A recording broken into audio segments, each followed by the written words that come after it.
Bismillahirrahmanirrahim. Assalamualaikum warahmatullahi wabarakatuh.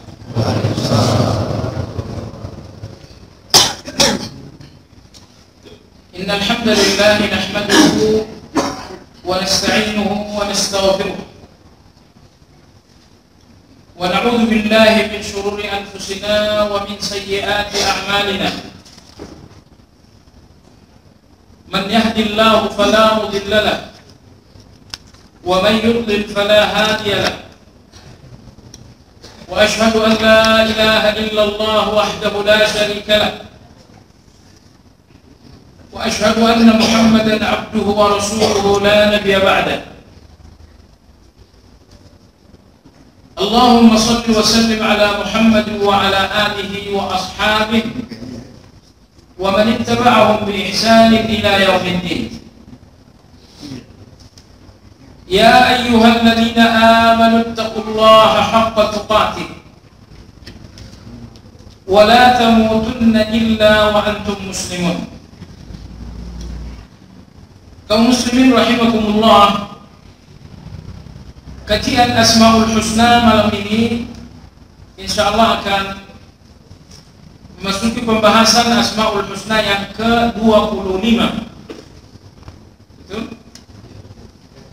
yaitu Malikul Mulk. Malikul Mulk terdiri dari dua kata, Malik dan Al-Mulk. Asmaul Husna yang sesungguhnya dari dua kata ini adalah Malik. Al-Mulk tidak, Malik saja.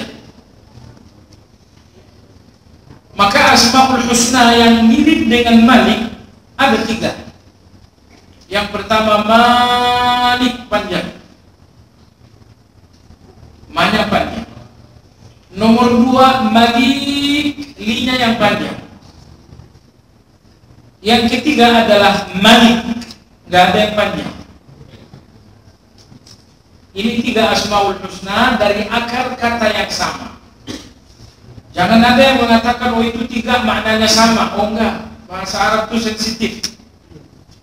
Jangankan nambah satu huruf, beda harokat saja beda makna.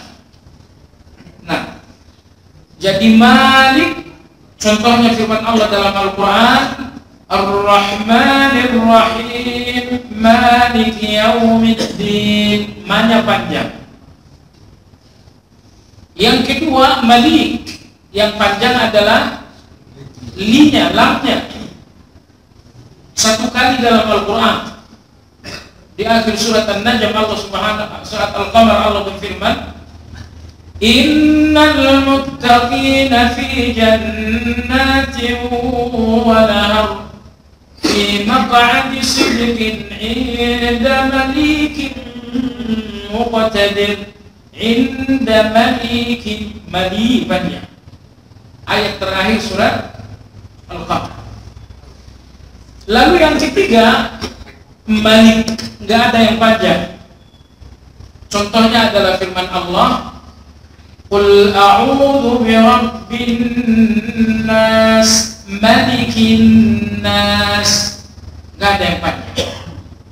Nah, ini tiga Asmaul Husna berasal dari akar kata yang sama tetapi dengan makna yang berbeda. Tapi yang menjadi titik temu tiga Asmaul Husna ini adalah berkuasa. Malik berkuasa, Malik berkuasa, Malik juga berkuasa. Nah, yang betul-betul berbeda adalah Malik dengan Malik. Adapun Malik itu mencakup dua-duanya. Malik mencakup Malik dan mencakup Malik. Nah, yang betul-betul berbeda antara Malik dengan Malik. Malik panjang artinya adalah yang berkuasa dengan kepemilikan. Adapun Malik artinya yang berkuasa dengan wewenang. Ini dua kekuasaan. Terkadang seseorang berkuasa karena memiliki. Ini tanah 1 hektar saya yang milik, saya yang punya. Nggak boleh ada yang macam-macam di sini. Nah, coba lihat, saya berkuasa karena memiliki. Tapi ketika tanah sebelah milik Anda, saya nggak bisa berkuasa apa-apa karena saya tidak memiliki. Orang yang berkuasa karena memiliki dinamakan dengan malik. Nah, nomor 2, ada orang yang berkuasa dengan wewenang. Ada orang yang berkuasa dengan jabatan dan kedudukan. Pak Jokowi itu namanya malik. Raja Salman itu namanya malik. Yang berkuasa dengan wewenang, dengan jabatan dan kedudukan dinamakan dengan malik. Nah, pertanyaan sederhana, mana yang lebih tinggi antara malik yang berkuasa dengan wewenang dengan malik yang berkuasa dengan memiliki? Mana yang lebih tinggi? Yang berkuasa dengan memiliki lebih tinggi, ataukah yang berkuasa dengan wewenang lebih tinggi? Mana yang lebih tinggi? Memiliki atau wewenang? Memiliki. Tapi wewenang bisa mencabut hak milik, jangan salah. Jadi milik kamu saya cabut. Kita udah bikin masjid, dia cabut ini MB-nya, ya kan? Nah, kalau begitu kekuasaan wewenang lebih tinggi daripada kekuasaan milik. Oleh sebab kekuasaan wewenang lebih tinggi daripada kekuasaan milik, maka kekuasaan wewenang ini tidak boleh dibaca dengan kekuasaan milik, tetapi sebaliknya boleh. Paham? Nah, Malik yaumiddin. Allah Subhanahu wa taala berfirman, Malik itu artinya apa? Yang berkuasa karena memiliki. Lebih rendah daripada Malikin Nas yang berkuasa karena wewenang. Oleh sebab itu, Anda boleh membaca Malik yaumiddin panjang dan pendek. Ar-Rahmanir Rahim, Malik yaumiddin panjang. Boleh. Kalau Anda baca pendek, berarti Anda meningkatkan makna yang rendah menjadi makna yang lebih tinggi. Ar-Rahmanir Rahim, Maliki Yawmiddin. Boleh. Anda mengubah makna yang rendah menjadi makna yang tinggi. Tetapi makna yang tinggi tidak boleh dirubah menjadi makna yang rendah. Maka surat An-Nas tidak boleh dirubah qiraatnya. Qul a'udzu birabbin nas, malikin nas. Tidak boleh dirubah. Qul a'udzu birabbin nas, malikin nas. Kenapa tidak boleh? Sebab kalau malik dirubah menjadi malik, berarti kita mengubah yang, kalau malik panjang diubah malik, mengubah yang rendah menjadi tinggi, makanya boleh. Tapi kalau malik yang pendek dirubah menjadi malik, berarti kita mengubah makna yang lebih tinggi menjadi rendah, makanya nggak boleh. Sudah? Balik. Mudah-mudahan paham. Nah, jadi Malikul Mulk, Asmaul Husna yang sesungguhnya adalah kalimat pertama, yaitu Malik. Artinya adalah yang berkuasa dengan kepemilikan. Nah, makanya Anda punya rumah, memiliki dan menguasainya. Bahasa Arabnya ana malikul bait. Ana malikul bait. Nah, jemaah sekalian yang saya hormati, maka Malikul Mulk artinya adalah yang maha memiliki kekuasaan. Raja di raja. Jadi kekuasaan dia pemilik. Nah, Allah Subhanahu wa taala Malikul Mulk, pemilik kekuasaan. Karena kekuasaan yang sesungguhnya hanya di tangan Allah Azza wa Jalla. Adapun Adapun kekuasaan di tangan manusia bukan hak milik, tapi pinjaman. Jadi sangat berbeda memiliki dengan meminjam. Kekuasaan bagi Allah adalah kekuasaan yang Dia miliki. Kekuasaan bagi manusia adalah kekuasaan yang dipinjam. Bedanya jauh. Allah pemilik kekuasaan, maka Allah penguasa yang sesungguhnya, disebabkan karena dua hal. Yang pertama, Allah penguasa yang sesungguhnya karena semuanya ciptaan Allah. Allah menciptakan saya, Allah menciptakan Anda, Allah menciptakan langit, Allah menciptakan bumi. Maka Allah penguasa yang sesungguhnya karena pencipta segala-galanya adalah Allah. Tentu yang menguasai yang Dia cipta lebih sempurna daripada yang menguasai yang tidak dicipta. Kita ini dikuasai oleh presiden, tapi Dia menguasai kita, menguasai rakyat namanya, bukan menguasai yang Dia cipta. Tetapi Allah Azza wa Jalla, Allah menguasai kita dengan kekuasaan penciptaan. Makanya kekuasaan Allah adalah kekuasaan yang mutlak, yang sempurna.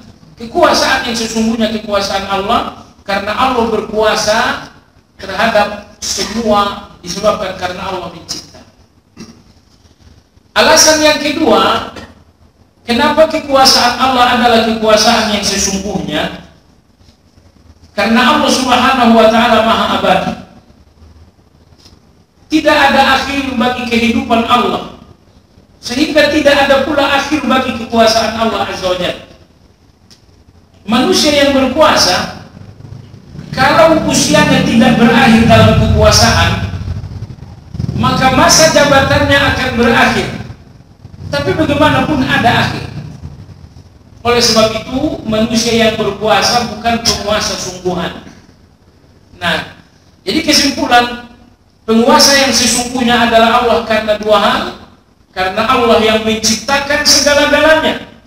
Nomor dua, karena Allah Maha Abadi, tidak akan berakhir dengan faktor apapun. Nah, adapun manusia tidak dua-duanya. Kita memiliki tapi bukan pencipta. Ya, kita berkuasa tapi bukan pencipta. Nomor dua, kita berkuasa dan kita memiliki akhir. Kekuasaan itu pun memiliki akhir. Nah, kalau Allah membanggakan kekuasaannya, wajar, karena Allah pemilik. Makanya pada hari kiamat Allah banggakan kekuasaan itu di depan manusia. Kata Nabi SAW dalam hadis riwayat Imam Bukhari dan Imam Muslim, nanti pada hari kiamat Allah Subhanahu wa Ta'ala meletakkan langit di atas satu jalan, meletakkan bumi di atas satu jalan, meletakkan gunung-gunung di atas satu jalan, meletakkan lautan dan sungai-sungai di atas satu jalan, dan meletakkan penghuni langit dan bumi di atas satu jalan. Kemudian Allah menggoncangkan telapak tangannya sambil Allah mengatakan, Anal Malik, Anal Malik, Anal Malik. Akulah penguasa, akulah penguasa, akulah penguasa. Aina mulukut dunia? Mana penguasa-penguasa dunia yang kemarin? Perhatikan dalam hadis ini bahwa Allah membanggakan kekuasaannya karena memang Allah pemilik kekuasaan tersebut. Tapi kalau manusia nggak boleh membanggakan kekuasaan karena pinjaman. Yang dipinjam nggak usah dibanggain. Baju boleh minjam juga dibanggain. Mobil minjam dibangga-banggain. Kalau bahasa Indonesianya ini orang nggak pintar, ya. Sebab kalau mau membanggakan, banggakan apa yang Anda miliki dan jangan banggakan apa yang dimiliki orang lain. Oleh sebab itu, maka kekuasaan ini nggak boleh dibanggakan manusia karena pinjaman di tangan manusia. Jangan banggakan apa yang dipinjam. Nah, di dalam Al-Quran Allah Subhanahu wa Ta'ala menjelaskan tentang kemutlakan dan keabsolutan kekuasaan Allah, bahwa Allah berkuasa Disebabkan Allah Maha Pencipta. Allah berfirman dalam Al-Quran, wa rabbuka yakhluqu ma yasha'u wa yakhtar ma kana lahumul khiyar. Allah yang menciptakan kalian, maka hanya pilihan Allah yang berlaku untuk kalian. Maka lahumul khiyar. Kalian tidak punya pilihan apa-apa bagi Allah Subhanahu wa taala. Kalau Allah sudah memilih Islam untuk kalian, seluruh pilihan non-Islam adalah pilihan yang batal. Kalau Allah sudah memilihkan zakat bagi orang yang kaya, maka non-zakat adalah pilihan yang batal. Allah menciptakan kalian, maka hanya pilihan Allah yang berlaku untuk kehidupan kalian. Pilihan kalian gak berlaku untuk Allah, karena Allah adalah Raja. Oleh sebab itu, tidak usah diprotes apa yang dipilihkan Allah. Pilihan Allah ada dua, ada pilihan yang bersifat syariah, seperti Al-Quran, Sunnah. Allah pilih agar kita gak boleh berbisnis dengan riba. Allah pilih agar harta di tangan orang yang kaya harus dizakati. Itu semua undang-undang yang dipilih oleh Allah untuk manusia. Ini namanya pilihan syar'i. Pilihan yang kedua adalah pilihan kauni. Allah memilih bahwa saya berada dalam kemiskinan. Allah memilih bahwa Anda di dalam kekayaan. Allah memilih si fulan dalam keadaan sakit. Allah memilih si fulan dalam keadaan sehat. Seluruh takdir-takdir yang dijalani oleh setiap manusia adalah pilihan-pilihan kauni namanya. Apa yang mesti Anda harus lakukan? Tugas Anda adalah ridho, nggak boleh protes. Anda miskin, ridho dengan kemiskinan tersebut. Anda sakit, ridho dengan sakit tersebut. Berarti saya nggak boleh ikhtiar. Oh, itu Anda keliru. Anda miskin hari ini ridho, tapi bahwa esok Anda harus berjuang keluar dari kemiskinan, silakan. Ingat, Anda dituntut ridho bukan berarti tidak berusaha untuk keluar. Anda sakit, Anda harus ridho terhadap sakit, tapi bukan berarti Anda tidak boleh berobat. Berobat tidak menunjukkan tidak ridho. Berusaha keluar dari kemiskinan bukan berarti tidak ridho. Karena antara usaha dengan ridho memiliki alam yang berbeda. Ridho itu untuk saat ini, usaha itu untuk esok dan selanjutnya. Anda sakit, iya, terus saya ridho dengan sakit ini, namun saya berobat. Ridho Anda untuk apa yang saat ini sedang terjadi, itu ridho. Tapi bahwa Anda mengupayakan perubahan ke arah yang lebih baik, itu untuk esok. Jadi aku ridho dengan sakit esok, enggak usah ridho untuk esok. Ridho Anda adalah untuk apa yang hari ini. Adapun untuk esok, lakukan usaha-usaha menuju yang lebih baik. Jadi berbeda. Ingin kita katakan jamaah sekalian adalah oleh karena Allah Subhanahu wa taala Malik, beliau adalah penguasa, maka hanya pilihan Allah yang berhak dijalani oleh manusia. Manusia itu tidak berhak menjalani pilihan dirinya, karena kita budak. Allah lah majikan. Kita ini ciptaan, Allah lah pencipta. Maka garis kehidupan yang mesti kita jalani adalah apa yang dipilihkan oleh Allah, bukan apa yang kita pilihkan. Wallahu a'lam. Di dalam Al-Quran, kekuasaan baik Malik ataupun Malik sering sekali digandengkan dengan kasih sayang. Perhatikan dalam surat Al-Fatihah, Allah berfirman, Alhamdulillahi Rabbil Alamin, Ar-Rahmanir Rahim, Maliki Yawmiddin. Allah sebutkan Ar-Rahman, Allah sebutkan Ar-Rahim, lalu Allah menyebutkan Malik. Perhatikan ayat yang kedua. Di akhir surat Al-Hasyr, Allah Subhanahu wa taala berfirman, Huwallahu alladzi la ilaha illa huwa alimul ghaibi wasyahadah huwar rahmanur rahim. Ayat itu ditutup dengan Ar-Rahmanur Rahim. Ayat berikutnya, Huwallahu alladzi la ilaha illa huwal malikul quddus. Perhatikan, Allah Subhanahu wa taala mendampingkan Malik dengan Ar-Rahman dan Ar-Rahim pada dua ayat. Kenapa demikian? Karena kekuasaan di tangan Allah adalah kekuasaan kasih sayang. Kekuasaan di tangan Allah adalah kekuasaan kasih sayang. Makanya kekuasaan di tangan Allah adalah sebuah kesempurnaan. Karena dengan kekuasaan itu Allah Subhanahu wa taala menyayangi. Ya. Kalau Anda sebagai rakyat, Anda berbuat baik hanya untuk beberapa orang saja. Tapi kalau Anda seorang penguasa, jika Anda melakukan kebaikan ini untuk satu negara. Sudah lihat?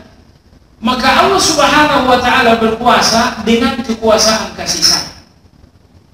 Oleh sebab itu, Malik dalam dua ayat pada Al-Quran selalu digandengkan dengan Ar-Rahmanir Rahim, karena kekuasaan Allah adalah kekuasaan kasih sayang. Nah, kemudian kadang-kadang dalam Al-Quran Allah tidak menyebutkan Al-Malik dengan Ar-Rahmanir Rahim, tapi Allah menyebutkan Al-Malik dengan Al-Haq. Al-Haq adalah kebenaran. Allah Subhanahu wa taala berfirman, Al-mulku yawma idinil haqqu lirrahman. Perhatikan ya. Al-mulku, Malik, yawma idinil haqq lirrahman. Dalam ayat ini Allah sebutkan mulk, derivasi pengembangan kata dari Malik, lalu didampingkan dengan Al-Haq dan didampingkan pula dengan Ar-Rahman.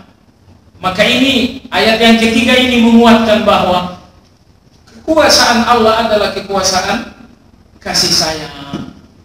Baik jemaah sekalian yang saya hormati, masalahnya kasih sayang Allah itu nggak boleh dipahami dengan logika dan perasaan. Kasih sayang Allah Subhanahu wa taala akan sulit dipahami kecuali orang-orang yang selalu melihat hikmah. Apabila ada satu peristiwa, Anda melihat peristiwa dengan emosi, Anda akan sulit merasakan, memahami peristiwa ini sebagai kasih sayang Allah Subhanahu wa taala, karena Anda melihatnya dengan emosi. Tapi ketika satu peristiwa Anda pahami dengan hikmah, ketika itulah peristiwa ini menjadi sebuah kasih sayang. Paham maksudnya? Baik. Banyak peristiwa-peristiwa yang tidak cocok dengan keinginan. Kita ingin A, peristiwanya B. Kalau kita harus memahami peristiwa ini dengan perasaan, maka kita tidak lagi melihat peristiwa ini sebagai kasih sayang Allah Subhanahu wa taala. Tapi kalau kita mencoba memahami peristiwa ini menggunakan hikmah, maka kita akan melihat peristiwa ini sebagai sebuah rahmat.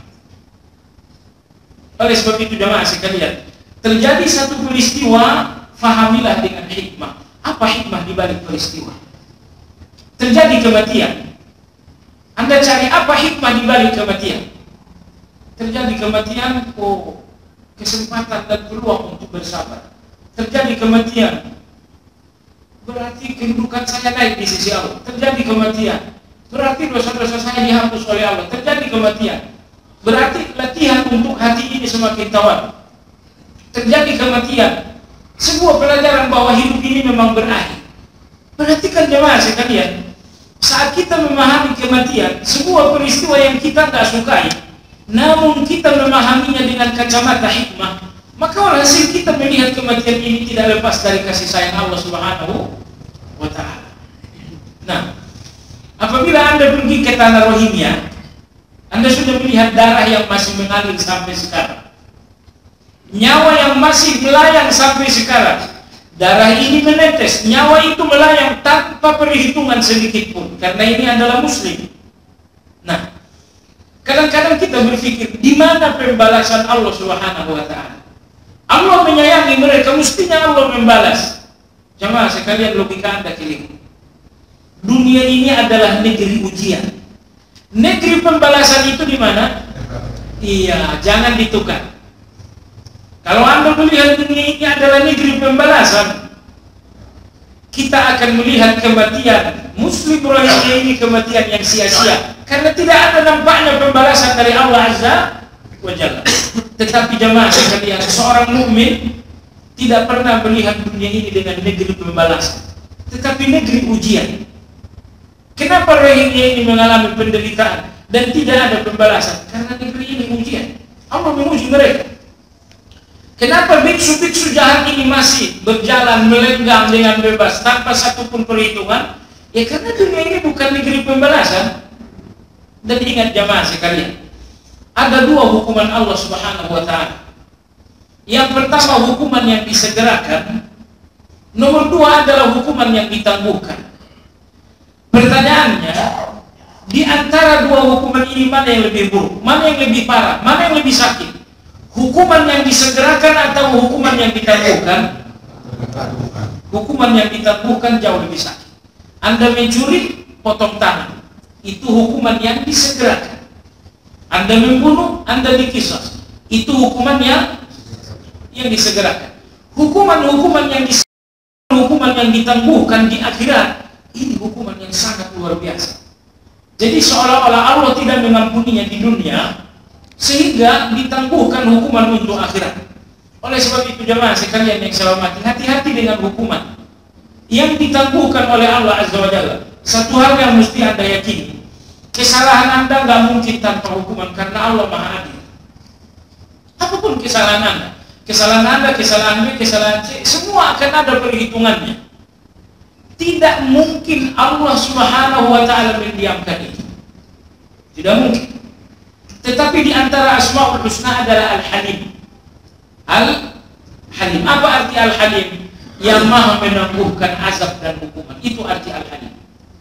Allah dengar semua ucapan ini. Dan Allah lihat seluruh perbuatan ini. Seolah-olah tidak ada apa-apa. Seolah-olah Allah mengabaikan kesalahan-kesalahan ini.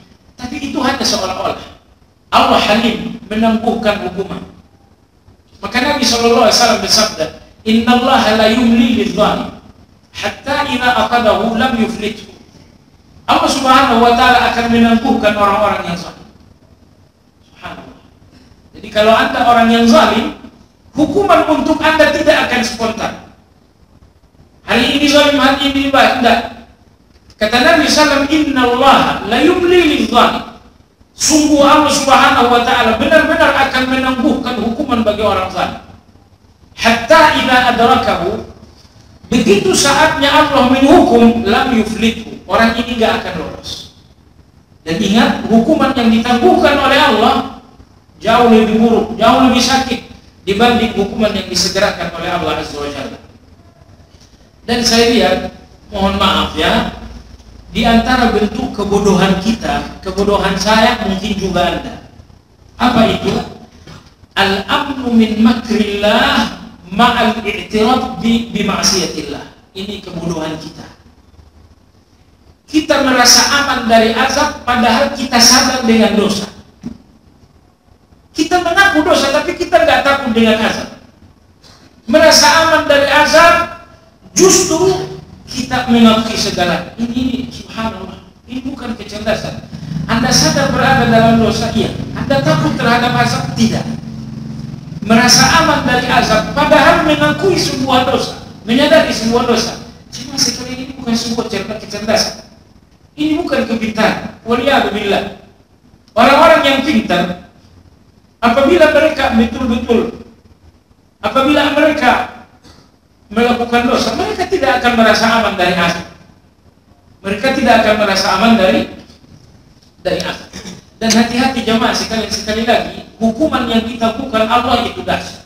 Ibnu Qayyim rahimahullah ta'ala dalam kitab Al-Jawabul Kafi, beliau bercerita tentang seorang anak muda penduduk kota Damaskus, ya.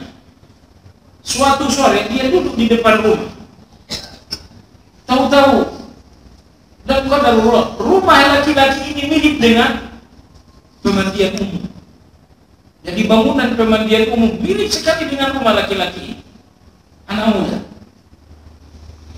Sedang duduk di depan rumah, tahu-tahu lewat seorang anak gadis, cakap sekali, cakap luar biasa. Anak gadis ini mengatakan, Aina tariq ila hammam Punjab. Mohon tanya, ini jalan menuju pemandian Punjab dari mana? Tahu laki-laki melihat, Masya Allah, halusnya suara, cakapnya di wajah. Pemandian Punjabnya ini, nggak jauh-jauh ini dia, nggak salah lagi, silakan masuk.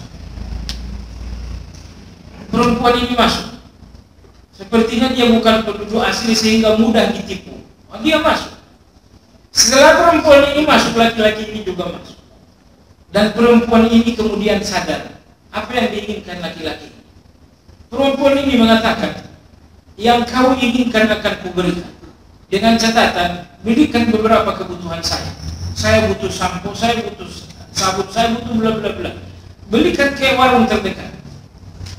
Laki-laki yang dikuasai hawa nafsu ini tidak berpikir jadi cerdas. Akhirnya dia keluar memberikan keinginan wanita. Begitu dia keluar, wanita kabur, wanita keluar. Jemaah sekalian, bertahun-tahun fitnah ini mengendap dalam pikiran laki-laki ini.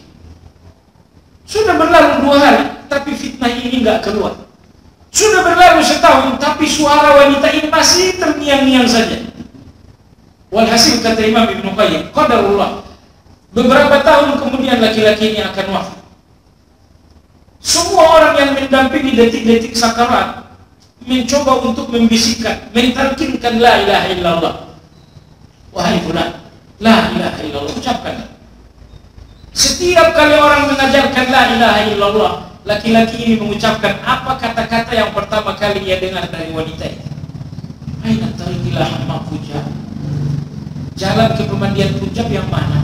Jadi rupanya kata-kata ini benar-benar lengket, sekokoh-kokohnya menjadi fitnah dalam pikiran. Orang ajarkan la ilaha illallah, kembali ucapan wanita itu yang disebut. Ada apa ini jemaah sekalian? Inilah hukuman yang ditangguhkan oleh Allah Azza wa Jalla. Laki-laki ini tidak berhasil menyembuhkan dirinya.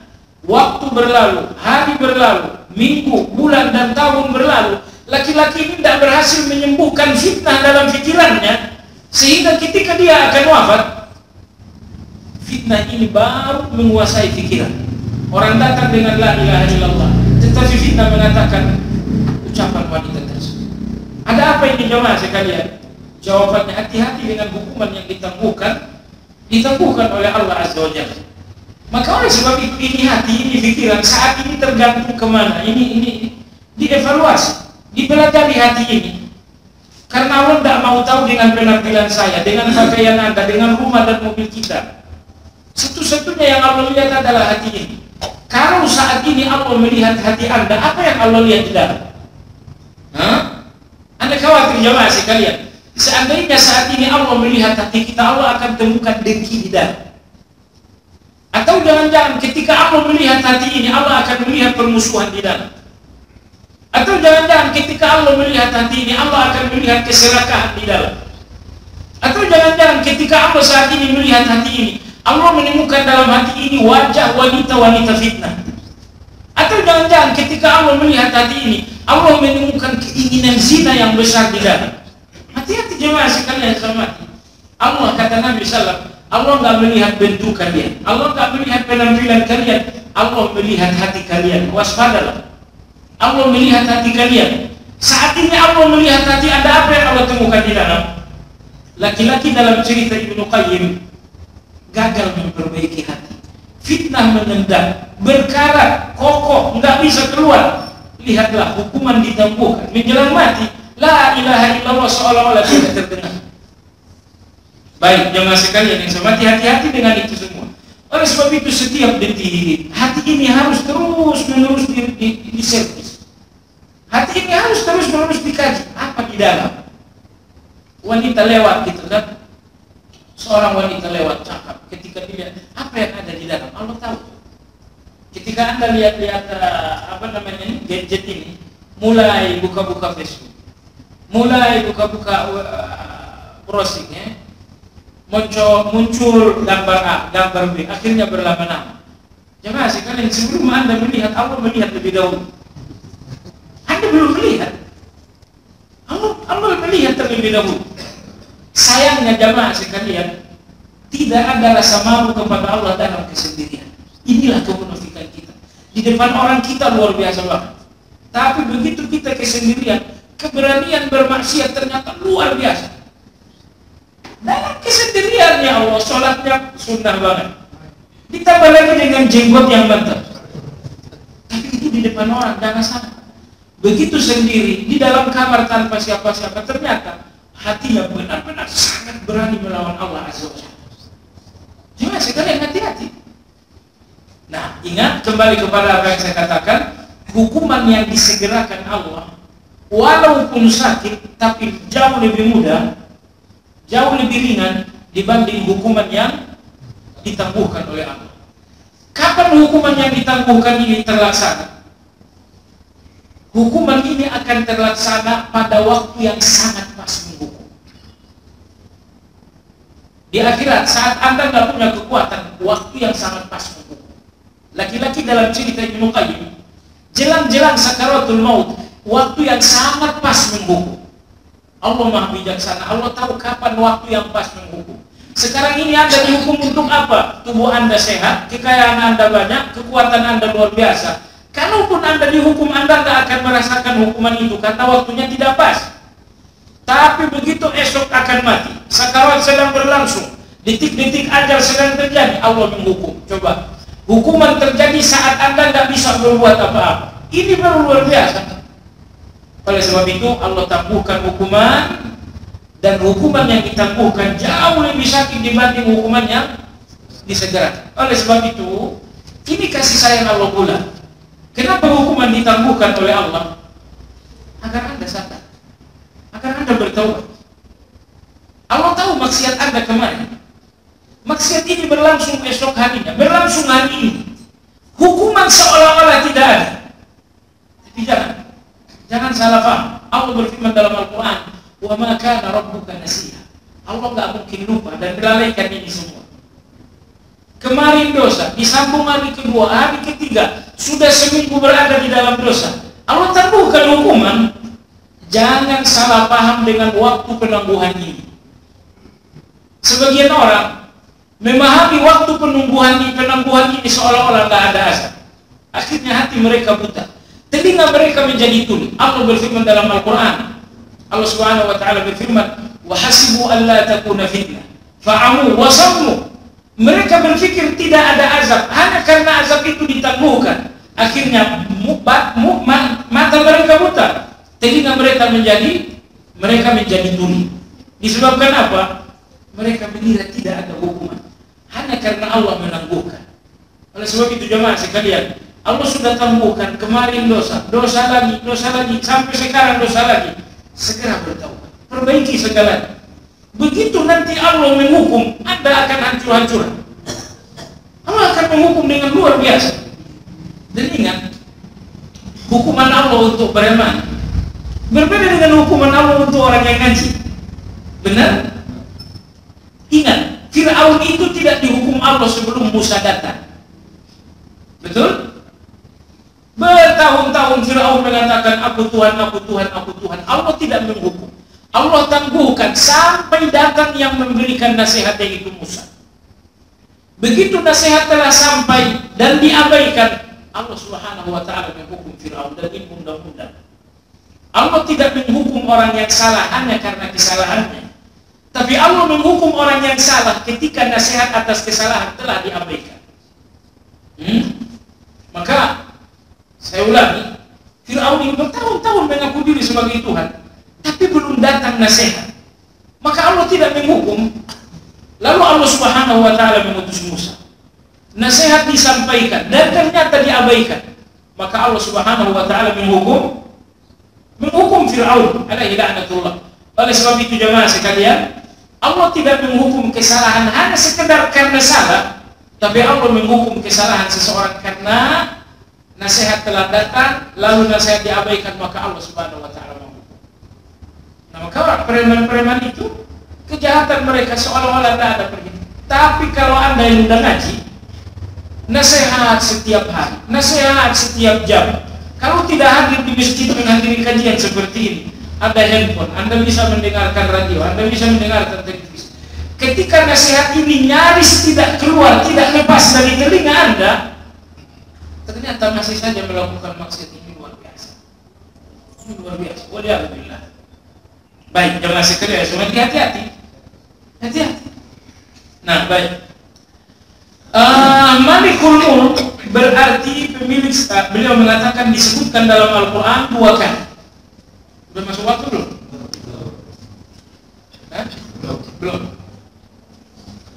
Malik dalam Al-Quran disebutkan 2 kali. Yang pertama surat Al-Imran ayat 26. Allah berfirman, Qulillahumma malikal mulki. Ini ayat pertama. Ayat yang kedua, Allah menyebutkan Malik, mana panjang dalam surat Al-Fatihah. Allah Subhanahu wa taala berfirman, Maliki yaumiddin. Ini subuhan. Nah, baik. Akan kita lanjutkan insyaallah pertemuan yang akan datang. Silakan azan.